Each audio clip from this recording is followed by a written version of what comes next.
මෙයාගේ මාර වීඩියෝස් තියෙන්නේ. රූපේ ටිකක් පහු වෙනකොට තමයි ගාල්ලේ. කොහෙද ටවුන් එක තමයි යාළු දුන්නේ කොල්ල හොයන සවුන්ඩ් එක මෙයාගේ මාර වීඩියෝස් තියෙන්නේ. පස්සේ තමයි ඔළුවට ආවේ. පස්සේ තමයි ඔළුවට ආවේ. හොස්පිටල් එකක බැලුවද?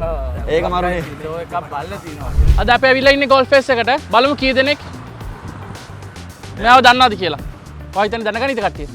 මං හිතන්නේ දැනගන්න ගන්නෑ. ඔයත් එකත් වීඩියෝ කරලා තිනවනේ. මාත් එක දෙකක් කරලා තියෙනවා. හරියා. ඩිසිෂන් එක යනවා දැකලා තියෙනවා. මෙයා ඉන්නවා මේ. දැකලා තියෙනවනේ?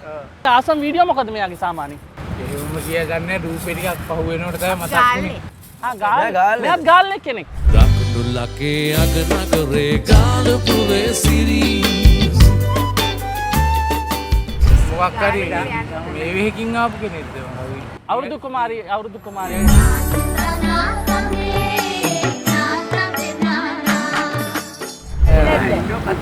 හා?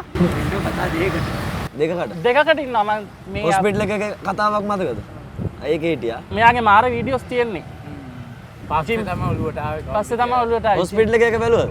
ඒක මරුනේ. ලෝ එකක් බල්ලා තිනවා. නෝනා මගෙනස් නෝනා සිහි වෙනවා නිතර දෙවේලේ ජිම් එකෙත් කරන මෙයා ජිම් එකෙත් මාර ගේමක් ගහනවා. ඒක දැකලා නැද්ද? ඔය නාට්‍ය ඉන්නේ.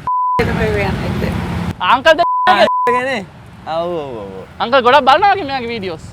ඊයනේ ඒක නාට්‍ය වෙලා තියෙනවා නම් බලන්න. මෙයා ගොඩක් ප්‍රසිද්ධයි. ප්‍රසිද්ධයි. පස්සේ තමයි මට මීටර් පස්සේ නේ වීඩියෝනේ. මෙයාගේ ගොඩක්ම ප්‍රසිද්ධ හොස්පිටල් එකක. හොස්පිටල් එකකනේ. ડોක්ටර් කෙනෙක් එක්ක. එයා අර අතන ඉන්නවා. එයා අපි දැන් අපි පොඩ්ඩක් මිනිස්සුන්ගෙන් අහනවා පොඩි වීඩියෝ එකක් කරනවා මෙයාව දන්නවද කියලා කට්ටියකින්. මම නෑනේ. අවුලක් නෑනේ. හරි. මේ දිගටම බලන්න මෙයාගේ වීඩියෝස්. හරිද? අලුත් එකක් ඔව්, අලුත් එකක් ළඟදී මෙයි. අනිවාර්යෙන් බලන්න. හරි. හරිනේ? ඔව්.